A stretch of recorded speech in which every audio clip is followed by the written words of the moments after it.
இன்னைக்கு அவங்க ஏதோ ஜீரோ பிஜேபின்னு ஒரு அணியை ஃபார்ம் பண்ணி உட்கார்ந்துருக்காங்க. இவங்கெல்லாம் யாருன்னு அடிப்படையில் மதிப்புக்குரிய அண்ணாமலை அவர்கள் சொல்றது மாதிரி இன்னைக்கு ஆரம்பிச்சது அப்படின்னு நினச்சிட்டாங்க. ஆக்சுவலி இதை ஆரம்பிச்சு பார்லிமெண்ட் தேர்தலே நம்ம ஜீரோ பிஜேபி தான். ஸோ அந்த ஜீரோ பிஜேபி இயக்கம் வந்து நம்ம தமிழ்நாட்டில் எப்போதும் இருக்கிறது தான். அதுக்கு இன்னைக்கு பெயர் சூட்டியிருக்கோம், அவ்வளோதான். இந்த பரந்தாமன் அவர்களோ இந்த பர்கலா பிரபாகர் அவர்களோ அடிப்படை இல்லாத இவங்களாம் வேலை இல்லாதவங்க. அதிலும் இவர்கள் திராவிட முன்னேற்ற கழகத்தினுடைய கைக்கூலிகளாக மாறி இருக்கின்றார். நான் அண்ணாமலை அவர்கள் இப்ப எப்படி இருக்காருன்னா, நீங்க வந்து அவர் வந்து இன்னொருத்தர வேலை இல்லாதவன்னு சொல்றாரு. இவர் வேலையை விட்டுட்டு ஒரு கட்சிக்கு வந்தாரு. ஆனா அந்த கட்சியே அவரை வேலை இல்லாம ஆக்கிடுச்சு. அண்ணாமலை அவர்கள் இந்த 20,000 புத்தகத்துல வந்து பர்கலா பிரபாகர் புத்தகத்தை படிச்சாதான் எனக்கு தெரியல. இப்ப வேலை இல்லாம இருக்கா. தயவு செஞ்சு அவர் வந்து இப்பயாவது பர்கலா பிரபாகர் புத்தகத்தை படிக்க நான் பரிந்துரைக்கிறேன். மணிப்பூர்ல பக்கத்துல வசிக்கிறவங்க இன்னைக்கு எதிரி ஆயிட்டாங்க. ஒரே ஊர்ல வசிக்கிறவங்க பெண்ணை நிர்வாணமா ஆக்குறாங்க. அதுக்கு இன்னும் ஆக்ஷன் எடுக்கல மேம். அதுக்கு இன்னும் எடுக்க மாட்டாங்க, அவங்களுக்கு அது பிரச்சனை இல்லை. ஆனா அது ஏன் நடந்ததுன்னா, RSS அங்க போனா அதெல்லாம் நடக்கும். இன்னொரு மணிப்பூர் உங்களுக்கு வேண்டாம் என்றான். ஜீரோ பிஜேபியை ஆதரிங்கள். இந்த ஜீரோ பிஜேபிங்கிற இயக்கம் உங்களோட இயக்கம் இல்ல, என்னோட இயக்கம் இல்லை, இங்க நம்மளை சுத்தி இருக்கவங்களோட இயக்கம் இல்லை. இது மக்களோட இயக்கம். ஒவ்வொரு மக்களின் மனதிலும், ஒவ்வொரு தமிழனின் மனதிலும் ஜீரோ பிஜேபி என்பது உயிர் தெழுந்து இருக்கிறது. வணக்கம். இன்றைக்கு கிருத்திகா மேம சந்திப்பதில் மிக்க மகிழ்ச்சி. அவர்கள் சக்தி அபியான் அப்படின்ற இயக்கத்துக்கு கீழே 550 குழுக்களை ஆரம்பித்து இன்னைக்கு பெண்கள் அனைவரையும், பெண்கள் நிறைய பேரை வந்து அரசியல் படுத்திட்டு இருக்காங்க. இது மிகப்பெரிய ஒரு விஷயம். பெண்கள் எல்லாமே அரசியல் வர்றதுக்கு பயப்படுற ஒரு சூழல்ல இவங்க இந்த மாதிரி ஒரு குழுக்களை ஆரம்பித்து பெண்களை அரசியல் படுத்துகின்ற ஒரு சிங்க பெண்ணாக நம் முன் அமர்ந்திருக்கிறார். வணக்கம் மேம். வணக்கம் கார்த்திகா அவர்களே. மேம், இன்னைக்கு ஜீரோ பிஜேபி அப்படின்ற இயக்கம் அரசியல் வட்டாரங்கள்ல அதிகமான பேச்சு பொருளா மாறி இருக்கு.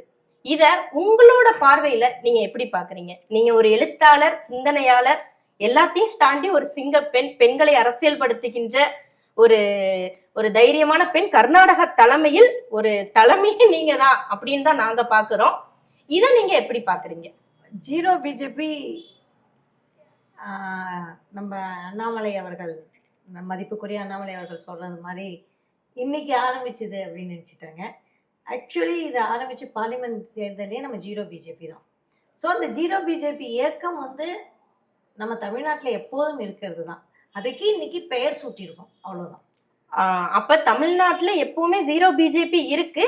இன்னைக்கு பெயர் சூட்டி பிரபலப்படுத்தி ஆரம்பிச்சிருக்கோம். பார்லிமெண்ட் தேர்தலே நம்மளுக்கு ஜீரோ பிஜேபி தான். ரொம்ப அருமை. தமிழ்நாடு ஃபுல்லாவே நீங்க பாத்தீங்கன்னா எல்லா இடத்துலயும் நீங்க அந்த மேப்ல பார்த்தா காவி இல்லாத மாநிலமே இருக்காது. ஆனா தமிழ்நாட்டுல காவி இல்லாத மாநிலம் தான். ஸோ பார்லிமெண்ட் தேர்தலை பொறுத்த வரைக்கும், சட்டமன்ற தேர்தலே நம்ம போன தடவை தவற விட்டுட்டோம். அதை இந்த தடவை விடக்கூடாது. பார்லிமெண்டோட அந்த கல்ச்சரை இது பண்ணுங்கிறப்ப என்னமோ நம்ம தமிழ்நாட்டு மக்களுக்கு புதுசு மாதிரிலாம் இல்லை, நம்ம எப்பவுமே ஜீரோ பிஜேபி தான். ராகுல் காந்தி கூட சொன்னாலே யூ நெவர் எவர் இது அப்படின்னு என்டர் இன்டு. நம்ம எப்பவுமே ஜீரோ பிஜேபியா தான் இருக்கும். இதுல ஒன்றும் பெரிய விஷயம் இல்லை. Okay ma'am, okay ma'am. அதே மாதிரி இன்னைக்கு காலையில செய்தியாளர் சந்திப்புல இன்னைக்கு அண்ணாமலை அவர்கள் பேசியிருக்காரு. நிதியமைச்சர் கணவருக்கு என்னென்ன வேலை? அவருக்கு பர்கலா பிரபாகர் அவருக்கு இதான் வேலை. எந்தெந்த ஊர்ல எலெக்ஷன் நடக்குதோ ஒரு பெட்டி தூக்கிட்டு போயிடுவாரு. அங்க போய் உட்கார்ந்து நிதியமைச்சர் சரியில்லை, இவங்க சரியில்லை, அவங்க சரியில்லை, இதையே தான் பேசிட்டு இருப்பாரு. அவர் பேசக்கூடிய என்ன ஆதாரம் இருக்கு? இந்த குரூப் தான் உட்கார்ந்து ஏதோ ஆந்திரால தெலுங்கானால எலெக்ஷன் நடந்த பொழுது தேர்தல் ஆணையம் மிட்-நைட் 2 மணிக்கு பதிவான ஓட்டை எலக்ட்ரானிக் முறையில மாத்தினாங்கன்னு கட்டுக்கதை விட்டுக்கிட்டு இருந்தாங்க. இந்த மாதிரி குரூப்புங்கண்ணா அது.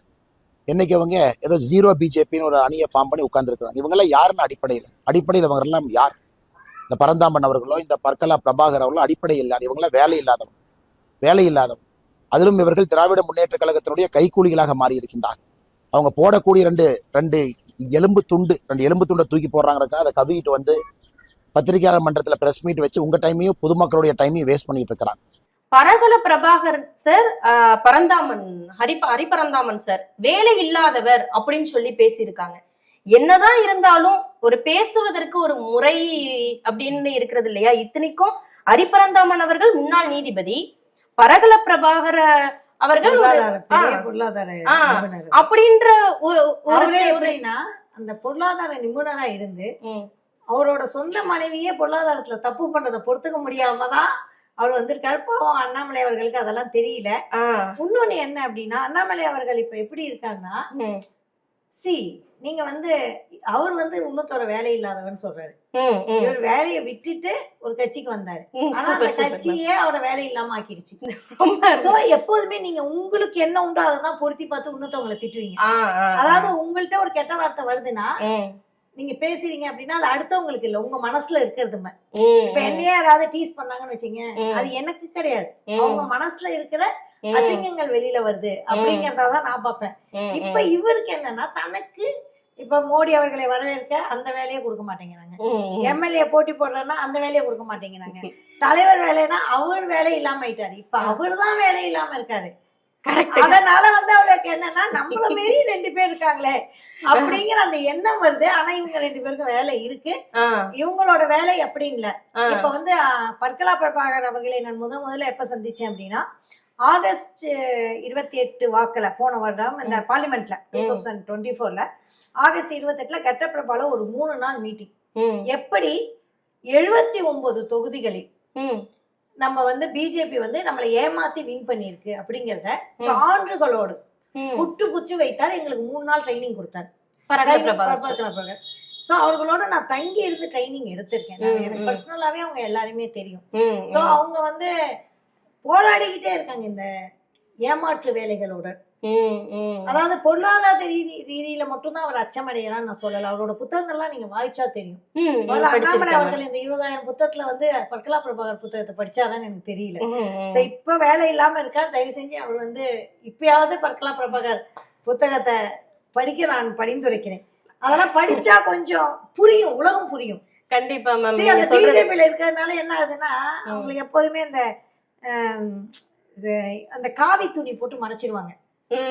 காவி துணி மறைச்சேன்னா அவங்களுக்கு உலகமே தெரியாது. அவங்க எல்லாம் பாவம் இன்னும் வளர வேண்டிய குழந்தைகளாக தான் நான் பாக்குறேன்.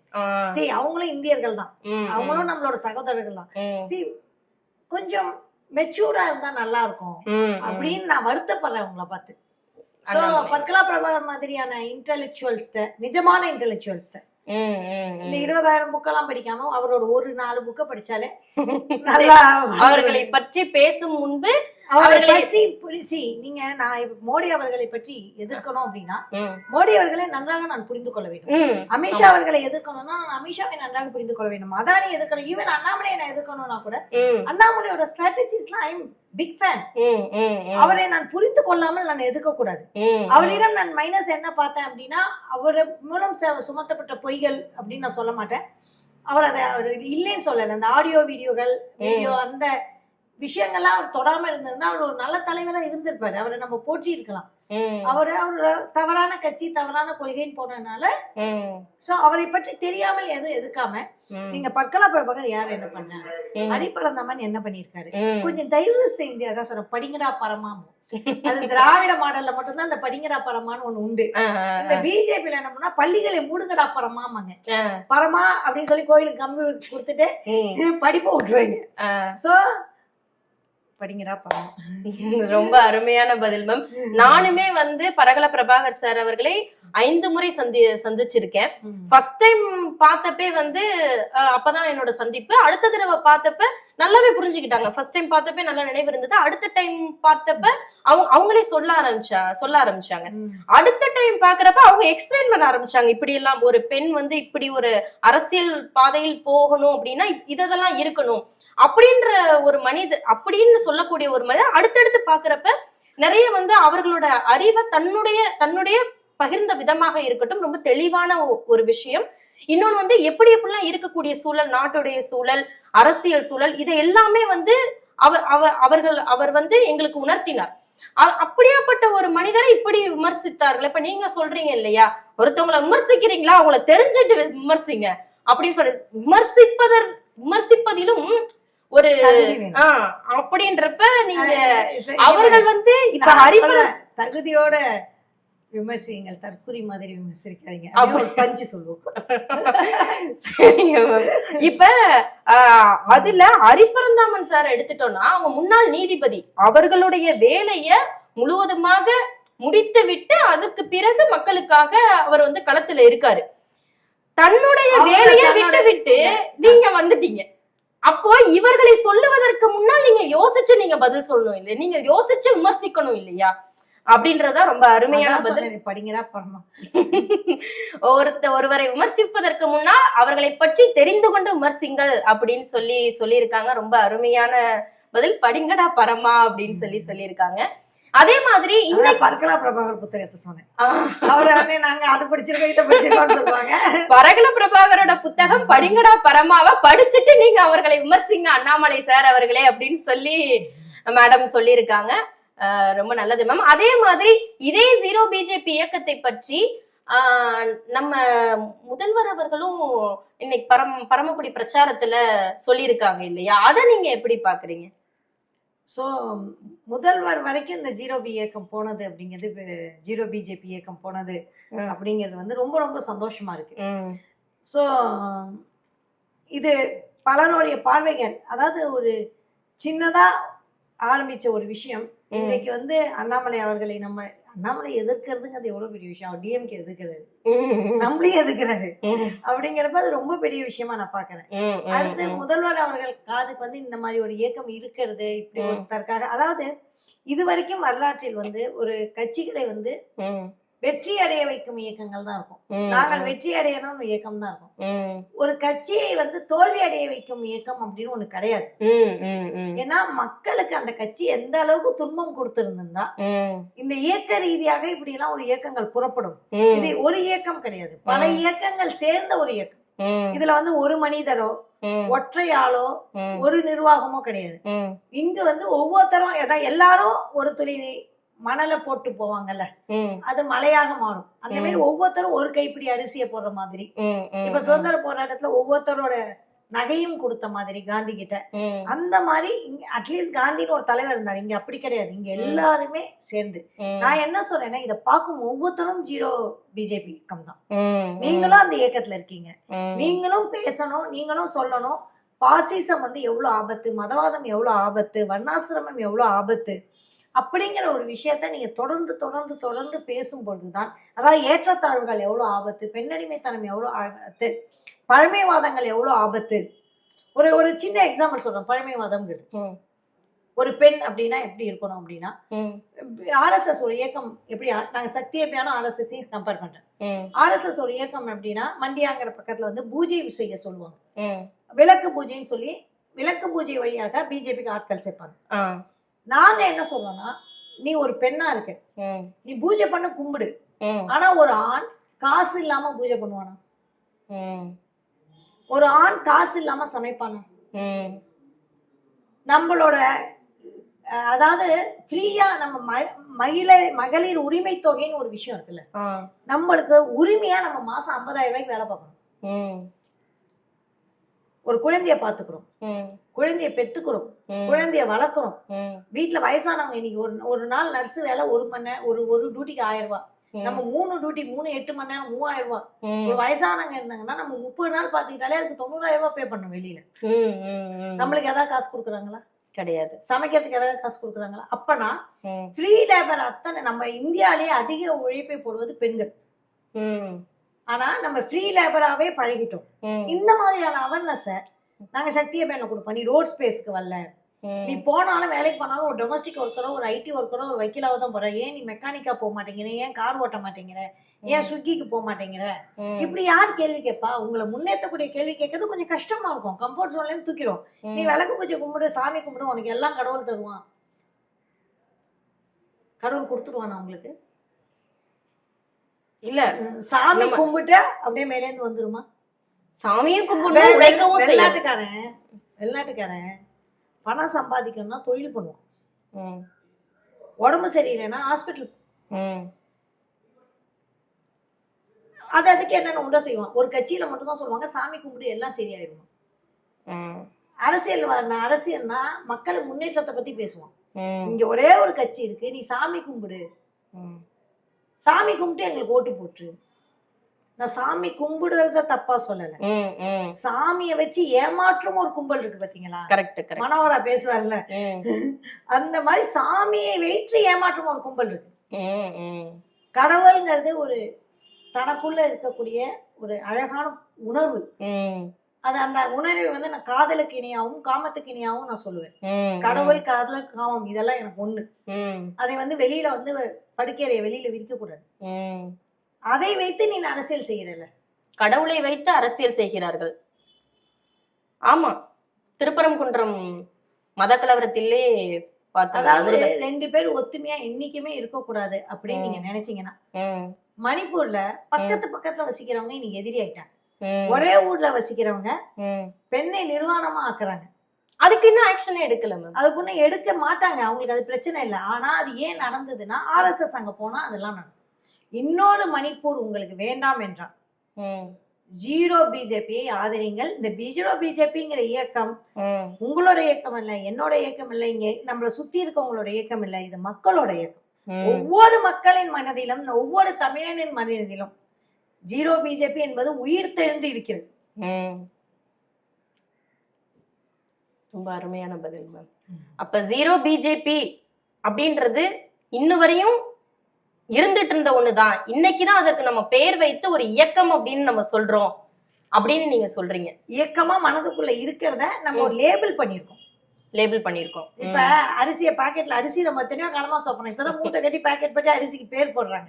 ஏன்னா நம்மளுக்கு இந்த அரிசி ஜீரக சம்பா பாஸ்மதி பிரிக்கிறதுக்காக. அந்த மாதிரி ஜீரோ பிஜேபிங்கிறது பேர் வச்சிருக்கோம்.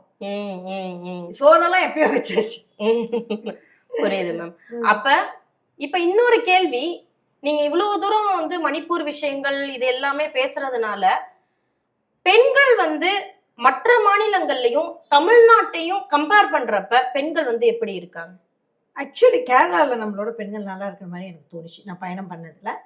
உண்மையா நான் சொல்றேன், தமிழ்நாட்டு பெண்கள் நல்லா இருக்காங்க. PhD இங்க ஜாஸ்தி. தமிழ்நாட்டுல வந்து GER வந்து நம்ம தான் ஜாஸ்தி. அதாவது GER அப்படிங்கிறது உயர்கல்வியில அதிக அளவுல பெண்கள் போறது வந்து நம்ம எல்லா மாநிலத்தை விட அதிகமா இருக்கும். GER ரேஞ்சு நம்ம நிறைய விஷயத்துல நம்ம முன்னாடி இருக்கோம். ஏன்னா பெண்களோட நிறைய சலுகைகள் நம்மளுக்கு. ஆனா எனக்கு பெண்கள்ல வருத்தமான விஷயம் என்ன அப்படின்னா, மதவாதத்துக்கு போகும் உயர் ஜாதி என்று தன்னை நினைத்துக் கொள்ளும் பெண்களும், மதவாதத்துக்கு போகும் பெண்களும், சினிமா மோகத்தில் செல்லும் பெண்களும், என்னால் வந்து அவங்களுக்கு நம்ம சரியான அறிவை கொடுக்கலையோ, கல்வியை கொடுத்துருக்கோம், விஸ்டம் அப்படிம்பாங்க, நாலேஜ் இருக்கு, விஸ்டம் இருக்கா? சோ அந்த விஸ்டத்தை வந்து நம்ம திராவிட ஆட்சிகள் கொடுக்க தவறி விட்டதோ, அதனால்தான் நம்ம அவங்கள்ட்ட எல்லாம் பேச விளக்க வேண்டியிருக்கோம் அப்படின்னு தோணுது. பட் நம்ம பெண்கள் வந்து அதுல இருந்து வெளியில மீண்டும் இந்த தேர்தலுக்குள்ளேயே மீண்டும் வந்துடுவாங்க அப்படிங்கிற நம்பிக்கை எனக்கு இருக்கு. சில சமயம் திரைகள் வரும். அதுதான் முதல்வர் சொன்னாங்க இன்னைக்கு, தமிழ்நாட்டு தேர்தல் என்பது மாநில ஒரு நாட்டுக்கான தேர்தல் மாதிரி இருக்கு அப்படின்ற மாதிரி இன்னைக்கு பிரச்சாரத்துல சொல்லியிருக்காங்க. இப்ப நீங்க சொல்லக்கூடிய அதிலும் இப்ப இனிமே வரக்கூடிய காலங்கள்ல அதுவும் சரியாக நடக்கும் அப்படின்னு சொல்லியிருக்கீங்க. ரொம்ப அருமையான. தமிழ்நாட்டுல எப்போதுமே ஜீரோ பிஜேபி தான். என்றும் எப்போதும் அன்றும் இன்றும் நாளையும் பிஜேபி என்பது தமிழ்நாட்டில் கனவுதான். அதற்கு இயக்கம் தேவையே கிடையாது. இருப்பினும் இயக்கம் என்பது இயங்குவதற்காக நாளை ஒரு சின்ன தடிக்கு கூட விழுந்துடக்கூடாது தமிழர்கள் அப்படின்னு பத்திரமா கையை பிடிச்சி, குழந்தை கீழே உழுன்னு நம்ம கையை பிடிக்கிறது இல்லை. ஐயோ குழந்தைக்கு அடிப்படும் இல்ல, குழந்தைக்கு தடுக்காம இருக்கணும், நம்ம கையை பிடிச்சிட்டு பத்திரமா இருக்கட்டும் நம்ம கையில அப்படிங்கிறதுக்காக தான். அதுக்காக அதை நினைவுபடுத்ததான் வந்து ஜீரோ பிஜேபி தோத்து தமிழர்கள் எப்போதுமே ஜீரோ பிஜேபி. ரொம்ப நன்றி மேம், ரொம்ப அருமையான பதில் மேம். இன்றைக்கு கீர்த்திகா மேம் அவர்கள் ரொம்ப அருமையான பதில், ஜீரோ பிஜேபி இயக்கத்தை பற்றி ரொம்ப அருமையா பதில் சொல்லியிருந்தாங்க. நிறைய கருத்துகள் அவர்களுக்கு தெரிஞ்சதையும் நம்ம கூட பகிர்ந்தாங்க. இன்னொரு விஷயம், ஜீரோ பிஜேபி என்பது இப்ப மட்டும் தொடங்கப்பட்ட ஒரு இயக்கம் அப்படின்னு நம்ம சொல்றோம். ஆனா ஜீரோ பிஜேபி என்பது தமிழ்நாட்டில் காலம் காலமாக இருக்கப்பட்ட ஒன்றுதான். அதுக்கு இன்னைக்கு ஒரு லேபிள் தான் நம்ம வச்சிருக்கோமே தவிர தமிழ்நாட்டில் என்றைக்கும் அவர்கள் காலூன்ற முடியாது என்பதை மிக அழகாக நிறைய கருத்துக்களை பகிர்ந்து நம்மோடு இன்று வரை நிறைய கருத்துக்களை சொல்லி நம்ம கூட கலந்து இவர்கள் இவ்வளவு கருத்துக்களை நமக்கு சொல்லி உரையாற்றியதற்கு ரொம்ப நன்றி. நம் மண்ணை நாமே காப்போம். Zero BJP.